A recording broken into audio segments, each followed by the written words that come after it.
Hey everyone, welcome back to new video. So आज हमारे साथ वीडियो में है अमित कश्यप जी। सो बेसिकली कुछ भी स्टार्ट करने से पहले आप सभी को स्वतंत्रता दिवस की हार्दिक शुभकामनाएं। सो आज का जो टॉपिक रहने वाला है वो रहने वाला है एसएससी जेईई की प्रिपरेशन स्ट्रेटजी से रिलेटेड। नया पेपर पैटर्न आया है, उससे रिलेटेड कश्यप जी अपनी थोड़ा सा जनरली शेयर करेंगे आपके साथ कि किस किस तरीके से इन्होंने तैयारी करी, कौन कौन से एग्जाम्स निकाले हुए हैं, और ये अपने पेपर पैटर्न के ऊपर थोड़ा सा डिस्कस कर लेंगे। हम साथ में डिस्कस करेंगे कि यार क्या क्या चीज़ें होनी चाहिए, किस तरीके से तैयारी करनी चाहिए, जो फ्रेशर स्टूडेंट्स हो किस तरीके से तैयारी कर सकता है। सबसे पहले मैं अमित जी को बोलूँगा आप थोड़ा सा हमारे जो स्टूडेंट्स हैं जो भी तैयारी कर रहे हैं एसएससी जेईई के लिए, उन्हें थोड़ा सा मोटिवेशन दें कि वो तैयारी करते रहें, घबराएं ना। तो अपने बारे में थोड़ा सा बताइए। देखिए, मेरा नाम अमित कश्यप है। मैंने 2019 में 79 रैंक हासिल की थी। उसके बाद 20 में मेरी 46 रैंक है। उसके बाद मैंने DFCCL दिया था, उसमें मेरी 12th रैंक है। उसके बाद हेवी वाटर बोर्ड था, उसमें मेरी 6th रैंक है। और रिसेंटली PWC जेईई का रिजल्ट आया, उसमें मेरे 720 मार्क्स हैं। बट मैं DV स्किप कर रहा हूँ क्योंकि मैंने ऑलरेडी CPWD में हूँ। तो आपने इतने सारे बेसिकली एग्जाम क्रैक किए, अपने एजुकेशनल बैकग्राउंड के बारे में थोड़ा बताइए कि आपने डिप्लोमा कब किया, बीटेक किया या नहीं किया, क्या किया हुआ मतलब। I have pass diploma in 2018। अच्छा, इन्होंने 2018 में डिप्लोमा किया, बिल्कुल ठीक है। एंड 22 में मैंने बीटेक किया है। और उसके बाद मैंने 18 में डिप्लोमा करने के बाद मैंने 1 साल ड्रॉप किया था ताकि मैं प्रिपरेशन कर सकूँ एसएससी जेईई की तैयारी कर सकें। बिल्कुल। तो उसके साथ साथ में आपने इतने सारे मतलब एग्जाम क्रैक कर दिए। देखो, इन्होंने 2018 में डिप्लोमा किया। तो जो भी डिप्लोमा स्टूडेंट्स हैं उन्हें डाउट रहता है कि सर हम कर पाएंगे नहीं कर पाएंगे, एसएससी का लेवल थोड़ा इंक्रीज़ हो रहा है, इंजीनियरिंग सर्विसेज वाले स्टूडेंट भी दे रहे हैं। तो ऐसा कुछ नहीं है, डिप्लोमा वाले स्टूडेंट हमारे सामने हैं। इन्होंने एसएससी जेईई 2019 में निकाला, फिर 20 में निकाला, फिर DFCCIL निकाला, फिर हैवी बोर्ड वाटर बोर्ड निकाला, एक ये भी एग्ज़ाम था, इन्होंने वो भी निकाला। मतलब 12 रैंक थी उसमें, 6। अच्छा 6 रैंक इनकी थी। DFCCIL में इनकी 12 रैंक थी। फिर अभी जो रिसेंटली रिजल्ट आया है यूपी में जेईई का, उसमें भी इनके 720 मार्क्स हैं 1000 में से। तो DV वो स्किप कर रहे हैं ये, क्योंकि अभी ये फिलहाल CPWD में जेईई हैं, तो ये सेंट्रल में रहना थोड़ा प्रेफर करेंगे। और डिप्लोमा किया हुआ है, तो बीटेक होने से पहले ही आपका जो रिजल्ट आ गया था 2019 वाला एसएससी, तो इन्होंने अब देखिए डिप्लोमा वालों के लिए कितना अच्छा मोटिवेटिंग फैक्टर है। आपने सारे एग्जाम डिप्लोमा बेसिस पे निकाले हुए हैं, 4-5 एग्जाम निकाले, 2019 SSC JEE, 2020 SSC JEE, DFCCIL, heavy water board और जो यूपी में जेईई है। बिल्कुल भी डिमोटिवेट होने की ज़रूरत नहीं है। आपकी क्या पेपर पैटर्न स्ट्रेटजी रही, जो अभी नया पेपर पैटर्न आया है उस पर स्टूडेंट्स को आप क्या बोलना चाहेंगे कि एक एक सब्जेक्ट्स को लेकर किस किस तरीके से कॉन्साइजली वो सब्जेक्ट्स को तैयार कर सकते हैं। देखिए, प्रीलिम्स मेरा हमेशा से ही स्ट्रॉन्ग फैक्टर रहा है, तो प्रीलिम्स में मैं अच्छे से आपको गाइड कर सकता हूँ। प्रीलिम्स में मेरे 19 में 146 मार्क्स थे और 2020 में मेरे 139 मार्क्स थे। तो उसके लिए मैंने बेसिकली क्या किया था कि अगर आप टेक्निकल की बात करें तो पहले किसी भी अच्छी कोचिंग के आप नोट्स ले लें, ऑनलाइन नोट्स ले लें, जहाँ से आपने कोचिंग करी, वो जो आपके पास नोट्स हैं उसको थॉरली रिवाइज कर लें, बहुत अच्छे से रिवाइज कर लें। पहले जब आप सब्जेक्ट वाइज रिवाइज करेंगे तो पहले क्वेश्चन उनके साथ साथ करें, सब्जेक्ट वाइज ही क्वेश्चंस की प्रैक्टिस भी करते रहें। और उसके बाद जब आपके सारे सब्जेक्ट कंप्लीट हो जाए उसके बाद आप मिक्स क्वेश्चंस करेंगे। हाँ, बुक्स के बारे में बता देता हूँ। मैंने यूथ पब्लिकेशन की बुक आती है वॉल्यूम 1 टेक्निकल के लिए, मतलब वो ज़्यादा प्रैक्टिस की थी, वो ज़्यादा करी थी मैंने। ऑलमोस्ट हर एग्जाम के लिए 4-5 बार मैंने उस बुक को कर लिया था। सारे एग्जाम देने से पहले आप प्रैक्टिस कर लेते थे उनको, कर लेता था। और अब तक उसके 5 वॉल्यूम आ रहे हैं, तो आप चाहें तो वो भी कर सकते हैं।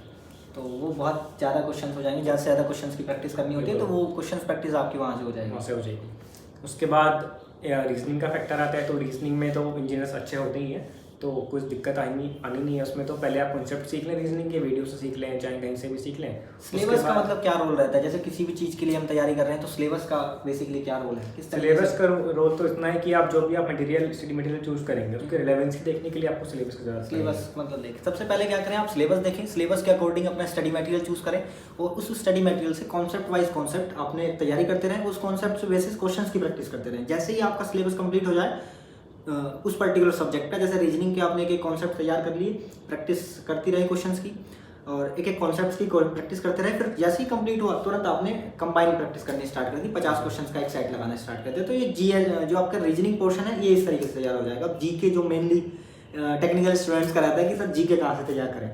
GK में देखिए, मैंने तो किया था पहले हिस्ट्री, ज्योग्राफी, पॉलिटी, इकोनॉमिक्स इसके नोट्स पढ़ लिए थे। तो आप भी कहीं से भी अच्छे नोट्स ले लीजिए, उनको कहीं से मतलब किसी ऑनलाइन कोचिंग इंस्टीट्यूट या ऑफलाइन कोचिंग इंस्टीट्यूट के जो अपना स्टडी मटेरियल है वो चूज़ कर लें। वो चूज़ करते हुए वही प्रीवियस क्वेश्चन और सिलेबस के बेसिस पे चूज़ कर लें और वो क्वेश्चन की जो भी हमारा सिलेबस है, सिलेबस के अकॉर्डिंग वो अपना स्टडी मटेरियल प्रिंट कर लें, उसको हाईलाइट करके आप पढ़ते रहिए। उसके बाद जो मेन पॉइंट्स हैं जो आपने हाईलाइट करें उनको रिविजन कर लीजिए उसका एग्जाम से पहले। और जैसे आपने सब्जेक्ट कंप्लीट किया उसके क्वेश्चंस आप प्रैक्टिस कर सकते हैं। अच्छा, क्वेश्चन कहाँ से करना है? जो मैंने किया था वो एक राकेश यादव की एक बुक आती है। बताओ रीजनिंग। जी, तो राकेश यादव की एक बुक आती है, राकेश यादव पब्लिकेशन वाली एसएससी की। तो उसके आप प्रीवियस ईयर कर सकते हैं। उसमें 1990 से शायद 98 से क्वेश्चन हैं अब तक के। तो वो मैंने ऑलमोस्ट अब तक मैं बोलूँ तो मैं 19-20 बार में उसको कर चुका हूँ उस बुक को। अच्छा, तो मतलब ये कहना चाहते हैं कि आपको क्या करना है, जीके जीएस के लिए अपना सिलेबस और प्रीवियस ईयर के बेसिस पे स्टडी मटेरियल चूज़ कर लिया, वो पढ़ लिया। उसके बाद आपको क्वेश्चंस प्रैक्टिस के लिए राकेश यादव पब्लिकेशन की बुक ले लेनी है। उसमें एसएससी के सारे एग्जाम्स के क्वेश्चंस हैं, उन क्वेश्चंस की ज़्यादा से ज़्यादा बार प्रैक्टिस करें। ठीक है, यही आप कहना चाह रहे हैं। तो यही चीज़ें जो अमित जी हैं वो कहना चाह रहे हैं कि जीके जीएस इस तरीके से आपका तैयार हो जाएगा, रीजनिंग आपकी तैयार होगी। टेक्निकल के लिए भी सेम चीज़ें आपको करनी है कि आपने क्या किया, किसी भी कोचिंग इंस्टीट्यूट के नोट्स प्रिंट आउट कर ली। नोट्स चूज़ करने के लिए आपको सिलेबस और प्रीवियस ईयर के बेसिस पे नोट्स चूज़ कर लेने हैं, ताकि जो आपका सिलेबस है वो सारा आपका उस स्टडी मटेरियल से कवर अप हो जाए। उसके बाद क्वेश्चंस की ज़्यादा से ज़्यादा प्रैक्टिस करने के लिए जीके के लिए इन्होंने राकेश यादव पब्लिकेशन की बुक प्रेफर की। रीजनिंग के लिए भी कौन सी एक बुक प्रेफर की होगी आपने? रीजनिंग के लिए तो मैंने प्रैक्टिस सेट खरीदी थी, ऑफलाइन वाले वही किए। ऑफलाइन वाली प्रैक्टिस सेट कर लिए। टेक्निकल के लिए इन्होंने यूथ पब्लिकेशन के क्वेश्चंस करे और प्रीवियस ईयर क्वेश्चंस के ज़्यादा से ज़्यादा प्रैक्टिस करी। हाँ, मतलब क्वेश्चंस की ज़्यादा से ज़्यादा प्रैक्टिस करी। तो ये बेसिकली आपकी जो तैयारी करने का तरीका है ये इस तरीके से होना चाहिए। और अभी क्या है, तो क्योंकि जैसे पैटर्न चेंज हुआ है तो जो मेंस है वो भी ऑब्जेक्टिव बेस होने मेंस वाला भी है। ऑब्जेक्टिव हो गया। तो तो एक बार आप पेपर पैटर्न के बारे में बता दीजिए कि किस तरीके से हम अब जो पेपर पैटर्न है वो क्या रहने वाला है। अब आपके वही 100 क्वेश्चंस हैं जो आपको 2 घंटे में करने हैं। 3 मार्क्स ईच क्वेश्चन Mains होने में। वाला है Mains मेंस में। तो उसमें आपको ये बेनिफिट यही होगा कि जो आप प्री में तैयारी करेंगे वही आपको मेंस में भी काम आएगी। बस एक फैक्टर है क्योंकि कैलकुलेटर यूज़ हो रहा है मेंस में, ऑब्जेक्टिव में भी कैलकुलेटर यूज़ हो रहा है, इसलिए क्वेश्चन का लेवल थोड़ा अप होने वाला है। तो उसके लिए आप क्या कर सकते हैं कि आप ईएससी के क्वेश्चंस कर सकते हैं, इंजीनियरिंग सर्विसेज इंजीनियरिंग क्वेश्चन कर सकते हैं। और जब आपकी ईएससी क्वेश्चंस हो जाए तो आपके बाद गेट पे भी जा सकते हैं अगर टाइम बचता है तो। टाइम बचता है तो आप गेट के लिए भी क्वेश्चंस प्रैक्टिस कर सकते हैं। ईएससी के क्वेश्चंस तो आपको करने ही करने हैं, किसी भी हालत में करने हैं ईएससी के क्वेश्चन। सारे नहीं करें, जो आपको लगता है कि हाँ ये उस लेवल के हैं जो आ सकते हैं वो आप कर लीजिए, वरना लेवल तो उसमें बहुत हाई क्वेश्चंस भी वो हैं। मतलब जैसे आप पढ़ लेंगे तो आपको पता चल जाएगा बिल्कुल। एसएससी के प्रीवियस ईयर देख के कि किस किस टाइप के क्वेश्चन पूछे जा सकते हैं। तो बेसिकली इस बार जो नया पेपर पैटर्न है वो मैं आपको बता देता हूँ। सबसे पहले क्या होता है कि 2 एग्जाम है, प्री और मेंस। प्री में क्या होने वाला है 200 क्वेश्चंस 200 मार्क्स के, और आपका जो है 50 क्वेश्चन रीजनिंग के, 50 जीएस के और 100 टेक्निकल के रहने वाले हैं। मेंस की अगर मैं बात करूँ तो मेंस में भी पहले सब्जेक्टिव हुआ करता था, अब ऑब्जेक्टिव हो गया है। 100 क्वेश्चन होने वाले हैं, 2 घंटे का टाइम रहेगा और 300 मार्क्स के। आप थोड़ा सा इसमें कुछ इंक्लूड करना चाहेंगे कि मतलब प्रीवियस ईयर का क्या रोल है, या मॉक टेस्ट एनालिसिस पर अगर हम बात करें तो मॉक टेस्ट एनालिसिस किस तरीके से करनी चाहिए? देखिए, मॉक टेस्ट तो मैंने 1 महीने पहले देने शुरू कर दिए थे। जैसा आपका प्रीलिम्स होता है उससे 1 महीना पहले शुरू कर दिया मॉक टेस्ट देना। रोज एक टेस्ट दीजिए, और टेस्ट आपको ऐसे नहीं देना कि यहाँ फैमिली बैठी है वहाँ बैठ के आप टेस्ट दे रहे हैं, बिल्कुल सेपरेट रूम में चाहिए। पूरा माहौल ऐसा बनाइए कि आप एक्चुअल एग्जाम में बैठे हैं। मतलब एक्चुअल एग्जाम की फीलिंग लेके आपको सिर्फ एक पेपर लीजिए, एक पेन लीजिए और एक अपना पीसी लीजिए और बैठ जाइए कोने में जाके। और जैसे आपने पेपर कंप्लीट कर लिया, जो भी आपके नंबर आए, पहले तो उससे घबराना नहीं है कि मेरे कम नंबर आ गए, पता नहीं क्या होगा, ऐसा कुछ नहीं होता। ये बहुत स्टूडेंट्स का रहता है सर, हाँ, मार्क्स ही नहीं बढ़ रहे नहीं बढ़ हैं रहे हैं। सर जीके में मार्क्स नहीं आ रहे हैं सर, टेक्निकल में मार्क्स नहीं आ रहे हैं, 30 ही मार्क्स आ रहे हैं, किस तरीके से इंक्रीज करें? तो वो क्या मतलब फैक्टर रहता है कि जिससे मार्क्स इंक्रीज किए जा सकते हैं हमारे? कि मार्क्स तो इंक्रीज करना सिर्फ रिवीजन पे डिपेंड करता है। अच्छा, रिवीजन ज़्यादा से ज़्यादा करना है, क्वेश्चंस की प्रैक्टिस ज़्यादा करनी है। उसके बाद सपोज तब भी आपके नंबर कम आ रहे हैं तो देखिए, कोई भी टेस्ट सीरीज ऐसी नहीं है कि आपको एक्चुअल एग्जाम बता सके कि वो एक्चुअल में ही पेपर आने वाला है। 19-20 थोड़ा सा रहता है। तो ऐसा डरने की ज़रूरत नहीं है कि मेरे 120 नंबर आ रहे हैं तो वहाँ मेरे 140 कैसे आएंगे, ऐसा कोई डरने की ज़रूरत नहीं है। और हाँ, जैसे आपने टेस्ट सीरीज अटेम्प्ट कर ली, उसके उसको एनालाइज जरूर करिए। सपोज आपने टेस्ट सीरीज अटेम्प्ट करी, आपने भी क्वेश्चन उसमें गलत किया, और आप सेम मिस्टेक अगर आप एक्चुअल एग्जाम में भी कर रहे हैं तो आपको टेस्ट देने का कोई फायदा ही नहीं है। तो उसको एनालिसिस किस तरीके से मतलब स्टूडेंट्स करें? एनालिसिस के लिए जैसे जो भी आप टेस्ट सबमिट कर देंगे तो जो रॉन्ग क्वेश्चंस आपको दिखा देता है वही आपके रॉन्ग क्वेश्चंस हैं। तो एक एक करके उन रॉन्ग क्वेश्चंस को देखिए, उनका डिस्क्रिप्शन भी पढ़िए, जो सॉल्यूशन एक्सप्लेनेशन दे रखा होता है उसको भी पढ़िए, और चाहे तो उसको आप नोट भी कर सकते हैं। मतलब आपको क्या करना है एनालिसिस के टाइम पे, जो भी आपसे क्वेश्चंस गलत हो जा रहे हैं उन क्वेश्चंस का कॉन्सेप्ट बेसिकली आपको पढ़ना है कि उस क्वेश्चन का कॉन्सेप्ट क्या है। उस कॉन्सेप्ट को आप एक अलग से सेपरेट अपनी नोटबुक बनाइए, उसमें नोट करते चलिए, और उस कॉन्सेप्ट पे ही ज़्यादा से ज़्यादा क्वेश्चंस की प्रैक्टिस भी कीजिए, सेम टाइप के क्वेश्चंस की जैसे क्वेश्चन पूछा गया है। तो इस तरीके से आप एनालिसिस कर सकते हैं। और कुछ क्या कर सकते हैं स्टूडेंट्स जैसे?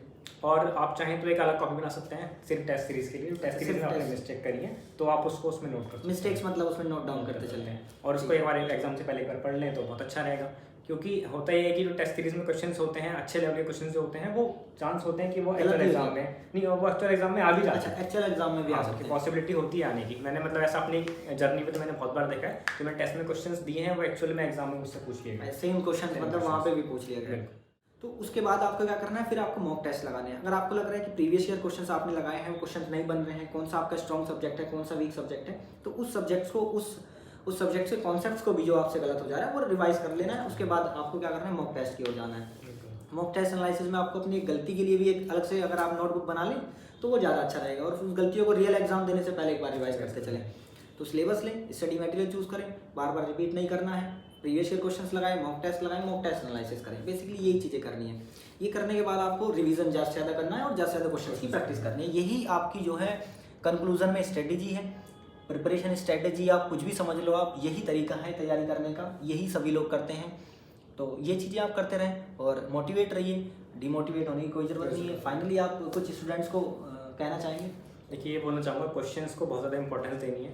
क्वेश्चंस ही आपको आगे तक लेके जाएंगे। ज़्यादा से ज़्यादा मतलब ज़्यादा से ज़्यादा बहुत ज़्यादा क्वेश्चन प्रैक्टिस करना है। मतलब मैं अपनी बताऊँ, मैं दिन में 900 से 1000 क्वेश्चन प्रैक्टिस कर लेता हूँ एक दिन में, including technical and GK and everything.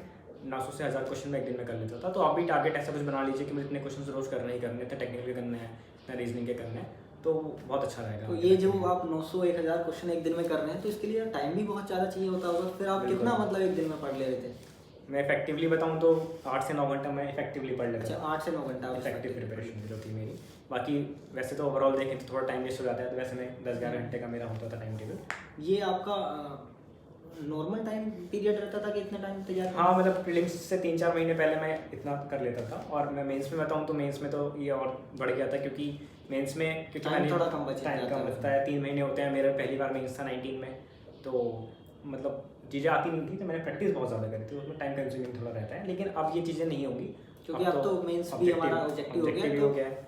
Pre और मेंस की कंबाइंड तैयारी हो सकती है। ज़्यादा से ज़्यादा क्वेश्चंस की प्रैक्टिस करते चलें और इजी रहने चीज़ और है कि लोग बोलते हैं पता नहीं पैटर्न अच्छा हुआ या ख़राब हुआ, चेंज हो गया। तो मेरे हिसाब से तो अच्छा हुआ है, क्योंकि अगर आप रिपीटर हैं तो आप समझ सकते हैं इस बात को कि पहले सेम कंटेंट लिखने पे किसी को 10 नंबर मिल रहे हैं, किसी को 5 नंबर। हाँ, वो थोड़ा सा हमारा जो है भेदभाव हो जाएगा, बहुत भेदभाव हो जाता है। तो उसके लिए बहुत अच्छा हुआ है कि अब तो ऑब्जेक्टिव है, तो ऐसा कोई इशू जिसका सही है उसे पूरे मिल रहे हैं, तो नहीं मिल रहे हैं नहीं मिल रहे हैं। अच्छा, क्योंकि 1/3 की नेगेटिव हो गई है, तो थोड़ा अटेम्प्ट देने में थोड़ा अपने कंट्रोल रखें कि ज़्यादा मेंस में 1/3 की नेगेटिव है, तो ज़्यादा अटेम्प्ट ना करें जोश में।